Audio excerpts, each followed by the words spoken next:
Պարոն Քոչարյան, առանց գաղտնիության ռեժիմը խախտելու ուզում եմ հարց հնչեցնեմ եւ ակնկալում եմ ձեր օբյեկտիվ եւ ճշմարտացի պատասխանը։ Ուզում եմ զուտ մենակ ասեք, 3 գերատեսչությունների, այդ թվում ներքին գործերի նախարարության, պաշտպանության նախարարության եւ պետական պահպանության ծառայության գծով աշխատավարձներին հատկացվելի գումարի չափը։ Զուտ աշխատավարձ է, սպառազինությունը չէ, տեխնիկական ապահովվածություն չէ։ Եվ երկրորդ հարցը դուք նշեցիք, որ թմրամիջոցների, գողությունների, ճանապարհատրանսպորտային պատահարների չնայած դա լավ է, որ մահվան ելքով գոնե մեկ պակաս է եղել, մահացությունների թիվը աճ ունի գրանցված ներքին գործերի նախարարություն, չնշեցիք ծանր եւ առանձնապես ծանր անձնագործությունների մասով, այդ թվում սպանությունների մասով, մենակ Փարաքյարի դեպքը հիշեցիք, այդ մնացածի մասով չնշեցիք։ Կուզենամ, որ դուք մանրակրկիտ ասեք, թմրամիջոցների մասով աճ կա, ճանապարհատրանսպորտային պատահարների մասով աճ ունեք, գողությունների մասով աճ ունեք, ծանր եւ առանձնապես ծանր անձնագործությունների մասով թվեր չնչեցրեցիք տոկոսային թվեր նախորդ տարիների ամենատականով։ Կուզենամ նաեւ ծանր անձնագործությունների մեջ առանձնակի նշեք սպանությունների դեպքերի քանակը տոկոսային առումով։ Ես ասեմ, շատ կարևոր է այդ հանցագործությունների կառուցվածքին ծանոթանալ, թե ասենք թե ծանր հանցագործությունների կառուցվածքը ինչպիսին եղել, այսօր ինչ ունենք։ Այսինքն սպանությունների դեպքերը, տեսեք, վթարների հետ կապված ասացինք, որ ունենք նվազում 43 մահվան դեպք պակաս է։ Բայց դա ինչ է, լավ թիվ է։ Լավ է, որ պակասել է, բայց ծանր հանցագործությունների մասով ես կարող եմ թիվ հիմա ինձ մոտ չկա հնչեցնեմ։ Տիկին Սարգսյան, մենք թիվը քննարկել ենք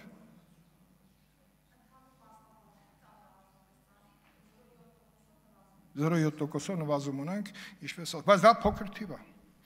Որպեսզի դա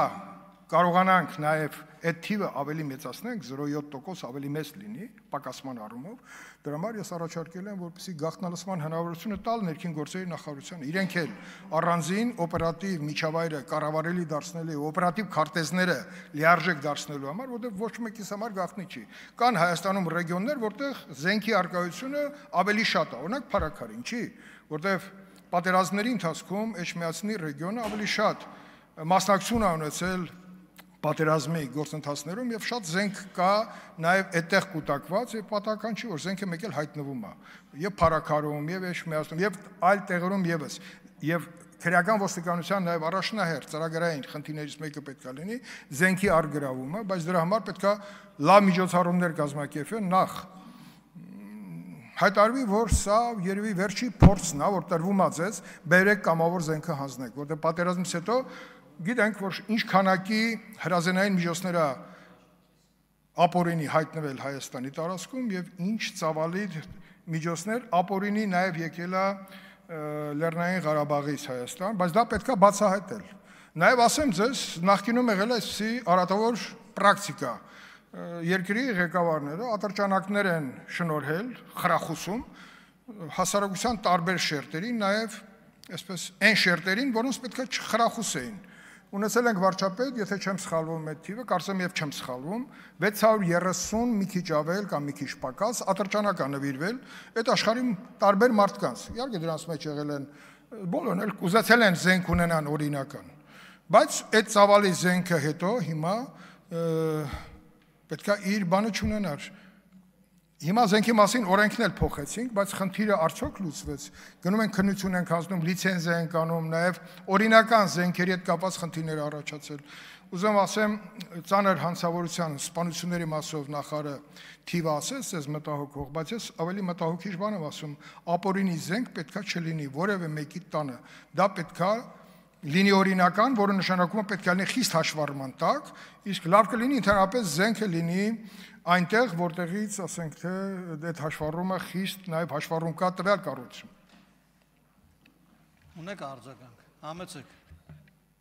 Պարոն Քոչարյան, ըստ էության դուք իմ հարցերին չպատասխանեցիք, որտեղ ներքին գործերի նախարարության եւ պաշտպանության ՊՊՑ-ի ծառայության մասին աշխատավարձների մասին չխոսվեց։ Ես չեմ ասում ինչ կա, որտեղ կա, եւ դուք ասում եք այն գործառույթները, որոնք ի պաշտոն իսկ կառավարության որոշմամբ ամրագրված են նախարարության գործառույթների մեջ պարտադիր լիազորությունների շրջանակներում։ Դուք ասում եք բարեփոխումների արդյունքում ձեռքբերումները, բայց ձեր հնչեցած ցուցանիշները ձեռքբերումների մասին չի խոսում։ Եվ այդ սպանությունների մասով էլ որ կա, դատախազության հետ խորը հակասություն կար թվային մասով, չգիտեմ ճշտվեց թե չէ, որտեղ դատախազությունը այլ թվեր ընչեցնում, ներքին գործերի նախարարությունը այլ թվեր ընչեցնում։ Ուզում եմ որ այդ բարձրաբանումներն, այսինքն ամեն ինչը ձեռքբերումները լավ է, բայց թվային ցուցանիշներով վատ է։ Ես ասել եմ ամեն ինչ լավ է։ Չէ, ես շարունակեմ, էլի դուք արձագանքի ժամանակ ասեք։ Եվ ստեղ խոսել անհատական պարգևատրված զենքով, այդ դեպքում խնդրում եմ ասեք, անհատական պարգևատրված զենքերով, մեկ սպանության դեպք ասեք ստեղից։ Ովքեր որ անձնական զենքով պարգևատրվել են եւ դիտավորյալ սպանություն են կատարել։ Դրանք շատ են եւ ես որպեսզի չգնամ բանի մեջ, թեկուզ մեկ դեպք ես այդ զենքերի հետ կապված կխնդրեմ կհանեմ վիճաբանից, հա, կառույցի, հա, արխիվից եւ եթե ձեզ հետաքրքրում է, ձեզ կտեղեկացնեմ, բայց աշխատավարձերի բարձրացումը պետք է լինի սոցիալական փաթեթից տեսանկյունից, դա շատ կարևոր է, եւ մեր ուժային կառույցները ունեցել են եւ ունեն հնարավորություն նաեւ որոշակի մեխանիզմներով աշխատավարձի բարձրացման, դա շատ է թե քիչ, ես կարծում եմ, որ պետք է բարձրացնել եւ գտնել այն մեխանիզմը, որի միջոցով բարձրացումը պետք է կապվի կրթության, ծառայության ստաժի եւ որակի հետ։ Դա ատեստացիա ենք դրել անունը, բայց այդ ատեստացիան նաեւ հնարավորություն է տալի անցնել մի փուլ կրթական եւ քննությունների, որը հնարավորություն է տալի նաեւ աշխատավարձի շոշափելի բարձրացման, որը ողջունելի է։ Այդ կառույցների աշխատակիցները արժանի են ունենան շատ բարձր աշխատավարձ, իհարկե դա հիմնականում տրամաբանության շրջանակներում։